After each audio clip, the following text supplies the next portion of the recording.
আসসালামু আলাইকুম এভরিওয়ান, আরও একটি নিউ ভিডিওতে আপনাদেরকে স্বাগতম। তো ভিউয়ার্স, আজকে আমাদের উদ্দেশ্য হচ্ছে দলা শামসুর মোড় থেকে সস্তাপাড়া পর্যন্ত যে অপরূপ দৃশ্যগুলো সেটি আপনাদেরকে দেখানোর চেষ্টা করব। তো আমরা আছি এখন বাইতুল নূর জামি মসজিদের সামনে, দেখাচ্ছি আমাদের বাইতুল নূর জামি মসজিদ এবং মাদ্রাসার দৃশ্যগুলো আপনাদেরকে দেখাচ্ছি।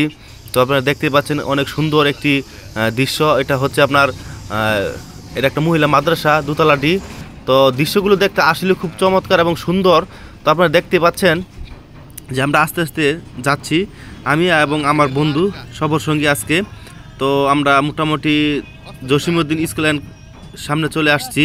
তো আপনারা দেখতে পাচ্ছেন রাস্তার যে চতুর সাইডের যে ভিউগুলো মার্শাল্লাহ অনেক দেখতে খুব সুন্দর। তো আপনারা দেখতেই পাচ্ছেন জসিমউদ্দিন স্কুলের যে দৃশ্যটা, এটা মোটামুটি ভালো আলোচিত একটি স্কুল, মোটামুটি নামকরা একটি স্কুল। দেখতে পাচ্ছেন জসিমউদ্দিন স্কুল অ্যান্ড স্কুল। তো দেখতে পাচ্ছেন এখন আমরা আর সামনের দিকে এগোচ্ছি। তো যেহেতু আমাদের এই এলাকাটা মৎস্যজীবী এলাকা, মাছের রেণু এবং পোনার জন্য বিখ্যাত, সেজন্য একটু হ্যাচারি বা পুকুর একটু বেশি, যেহেতু ফসলি জমি নেই বললেই চলে। তো এটা হচ্ছে রূপা মৎস্য হ্যাচারি অ্যান্ড নার্সারি, দুটোই আছে। তো আমরা আস্তে আস্তে এগোচ্ছি। তো আপনারা দেখতে পাচ্ছেন এখানে আমার সুবীরকা আসছে বাজার থেকে। সুবীরকার বাড়ি এটা, এই যে এটা হচ্ছে সুবীরকার বাড়ি। এখানে দোকান আছে অবশ্য, এই যে এটা সুবীরকার ঘর। তো আমরা আরও সামনের দিকে এগিয়ে যাচ্ছি। ওটা হচ্ছে আপনার ওটাও হ্যাচারি, যেহেতু আগেই বলছি এটা যেহেতু মৎস্যজীবী এলাকা, মাছের পোনার জন্য বিখ্যাত। আমাদের ময়মনসিংহের মধ্যে সবচেয়ে বড় মাছের জন্য বিখ্যাত হচ্ছে আমাদের এই দলা গ্রামটি। তো আপনারা দেখতে পাচ্ছেন আস্তে আস্তে আমরা যাচ্ছি, অপরূপ সৌন্দর্য দেখছি এবং আপনাদেরকে ক্যামেরার মাধ্যমে দেখানোর চেষ্টা করতেছি। তো আপনারা দেখতে পাচ্ছেন দুধারে যে তাল গাছগুলো আরও অনেক সৌন্দর্য বাড়িয়ে দিছে আমাদেরকে। সুন্দর দৃশ্যগুলো সবার কাছেই ভালো লাগে, আর আমার কাছে আরও ভালো লাগে। আর ভালো লাগে বিদায় আপনাদেরকে দেখানোর চেষ্টা করি। তো এটা একটা পুকুর, সেচার পর এখন সংস্কার কাজ চলতেছে।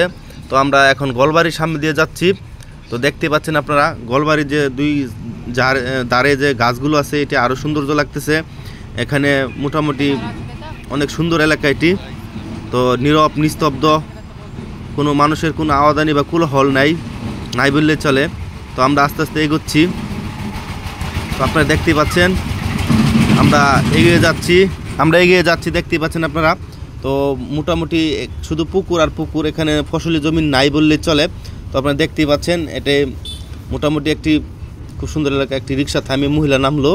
তো রাস্তাঘাট অবশ্যই একটু খারাপ, ভাঙাচোরা রাস্তাঘাট, কারণ এখনও সংস্কার কাজ হয় নাই। তবে ইনশাল্লাহ হয়ে যাবে সংস্কার কাজ। পুকুর আর পুকুর। তো দেখতেই পাচ্ছেন সাইডে যে পুকুরগুলো দেখাচ্ছি, মোটামুটি বাড়িঘর আছে এখানে, জনবসতি এলাকা এটি। এটা হচ্ছে আপনার রিয়াজুল কুরআন হাফিজিয়া মাদ্রাসা ও মসজিদ একসাথে। তো অনেক সুন্দর মসজিদটি দেখতে। তো আমরা দেখতে পাচ্ছি যে আরও একটি সামনে হ্যাচারি, যেহেতু আগেই বলছি আমি এটা মৎস্যজীবী এলাকা, মাছের পোনার জন্য বিখ্যাত আমাদের জনতা হ্যাচারি। এটা জনতা হ্যাচারি মোটামুটি একটা প্রাচীনতম হ্যাচারি, অনেক পুরাতন। তো আপনারা দেখতে পাচ্ছেন এটা আমরা চলে আসছি এখন সস্তাপাড়া মোড়ের কাছাকাছি। এটা হচ্ছে সস্তাপাড়ার মোড়, মোটামুটি বড়ই আছে, এখানে অনেক দোকানপাট আছে।